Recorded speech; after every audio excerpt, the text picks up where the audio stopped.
ఆలోచించాను. ఈ సందర్భంగా ఒక్కసారి ఈ ప్రాంత రైతుల్ని పూర్తిగా మనస్ఫూర్తిగా మరొక్కసారి ఈ సన్నిధిలో వారందరికీ ధన్యవాదాలు, కృతజ్ఞతలు, అభినందనలు తెలియజేస్తున్నాను.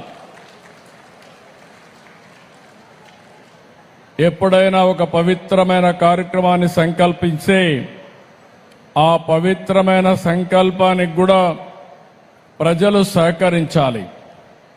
ఇక్కడే రైతాంగం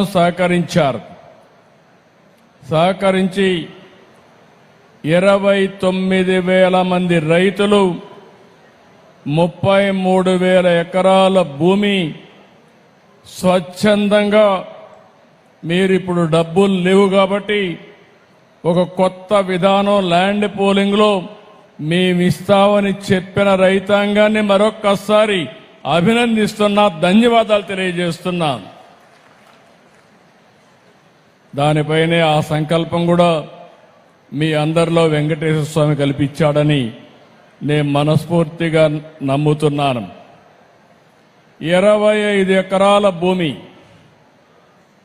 పవిత్రమైన ప్రదేశం, కృష్ణా నది ఒడ్డున వెంకటేశ్వర స్వామి దేవాలయం. ఇది ఒక్కసారి గుర్తు చేసుకుంటే అదే మనకు ఒక శక్తినిస్తుంది. అందుకే ఈ అమరావతిని కూడా ఒక్కసారి నేను గుర్తు చేస్తున్నాను. ఇది ఏమాత్రం మీకెవ్వరు కూడా అనుమానం అవసరం లేదు. దేవతల రాజధాని అమరావతి ఏ విధంగా ఉంటుందో ఆ నమూనాగా మన అమరావతి ఉండాలని వెంకటేశ్వర స్వామి వారిని కోరుతున్నా. నాకు ఒక నమ్మకం ఉంది. 2003 నేను ఆ రోజు మీరు చూస్తే ప్రాణదానం సిమ్స్ లో ప్రారంభించాను. ఎన్టీ రామారావు గారు ప్రారంభించిన కార్యక్రమం అన్నదానం 83లో ప్రారంభిస్తే నేను 2003లో ప్రాణదానాన్ని ప్రారంభించి బ్రహ్మోత్సవాల సందర్భంగా దేవునికి ప్రభుత్వ లాంఛనాలు సమర్పించే సందర్భంలో 23 క్లేమోర్ మైన్స్ నా మీద బ్లాస్ట్ చేస్తే సాక్షాత్ వెంకటేశ్వర స్వామి నాకు ప్రాణభిక్ష పెట్టాడు తప్ప ఇంకోటి కాదని చెప్పి విజ్ఞప్తి చేస్తున్నా. అది వెంకటేశ్వర స్వామి మహిమ. నేను చిన్నప్పుడు కూడా మా కుటుంబం కానీ చిన్నప్పటి నుంచి మా ఇంటి దైవం వెంకటేశ్వర స్వామి. మా ఇంటి నుంచి చూస్తే మంగాపురం నుంచి ఆ సైడ్ చూస్తే వెంకటేశ్వర స్వామి నామాలు కనపడొస్తాయి. ఆయన్ని చూస్తూ బతికాం. ఆయన పాద పద్మాల చింతన అనునిత్యం తరించాం, ముందుకెళ్ళాం.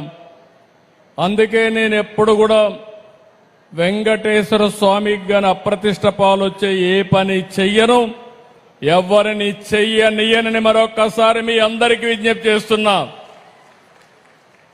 కలియుగ దేవుడు అనుకున్నప్పుడు, ఆ దేవుడి సన్నిధిలో మనం ఉన్నప్పుడు ఒక పవిత్రత ఉండాలి, ఒక పరిశుభ్రత ఉండాలి, స్వచ్ఛమైన ఆలోచనలు ఉండాలి. అప్పుడే దేవుడికి నిజమైనటువంటి భక్తితో మనం పనిచేసే పరిస్థితి వస్తుందని చెప్పి కూడా నేను మీకు తెలియజేస్తున్నా. అందుకే మీరందరూ ఒక్కసారి ఆలోచిస్తే,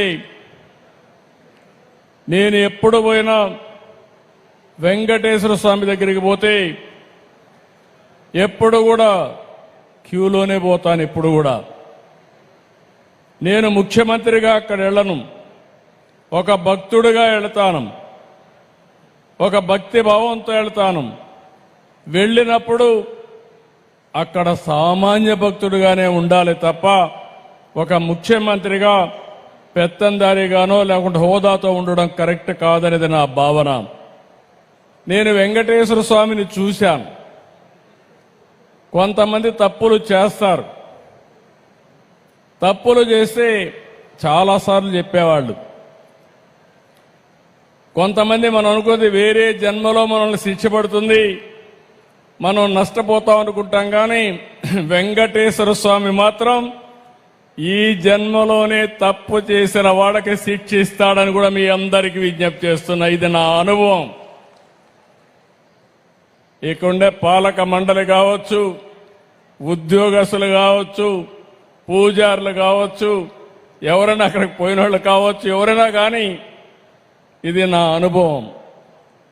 నేను చూశాను, క్లోజ్గా కూడా వాచ్ చేశాను. కానీ ఈరోజు అలాంటి సందర్భంలో మనం ఆలోచిస్తే ఆయన పవిత్రతను ఆయనే కాపాడుకుంటున్నాడు.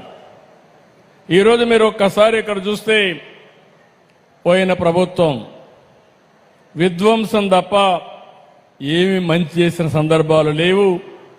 ఇక్కడ రైతాంగం మంచి చేసి మంచి సంకల్పంతో భూమి ఇస్తే 5 ఏళ్లు ఈ రైతుల్ని ఎంత వేధించాడో ప్రత్యక్షంగా మనం చూశాం. నరకాన్ని చూపించారు.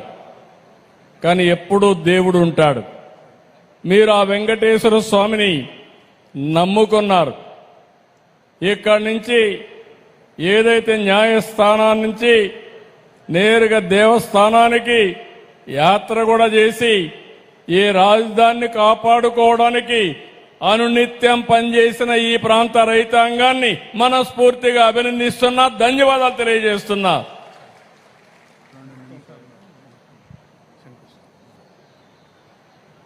అదే మాదిరిగా ఈరోజు ఈ పవిత్రమైన దేవాలయాన్ని 260 కోట్ల రూపాయలతో దీన్ని పూర్తి చేస్తాం. నేను ఒకటే దేవస్థానాన్ని కోరుతున్నా, ఈ యొక్క అమరావతినే కాకుండా ఈ ప్రాంతాన్ని కాపాడవలసిన బాధ్యత ఈ దేవాలయం పైన ఉంది. ఆ శక్తినివ్వాలి, ఎనర్జీనివ్వాలి.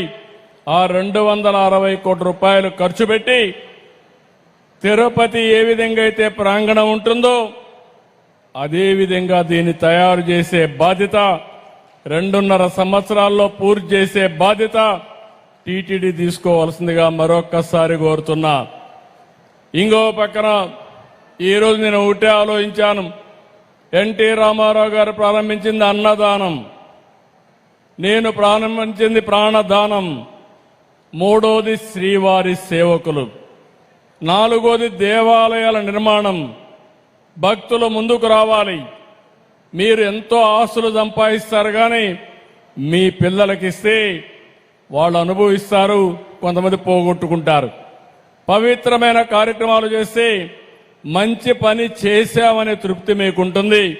దానికి ముందుకు రావాల్సిందిగా మిమ్మల్ని కోరుకుంటూ ఈరోజు ఈ కార్యక్రమానికి వచ్చిన మిమ్మల్ని అందరినీ మనస్ఫూర్తిగా అభినందిస్తూ వెంకటేశ్వర స్వామి మనందరినీ కరుణించాల్సిందిగా, దీవించాల్సిందిగా, అల్టిమేట్ గా నా ఆలోచన ఒకటే, హెల్తీ, వెల్తీ, హ్యాపీ సొసైటీ. ఆరోగ్యం, సంపద, ఆనందం, ఈ 3 ప్రతి ఒక్కరికి ఇవ్వాల్సింది.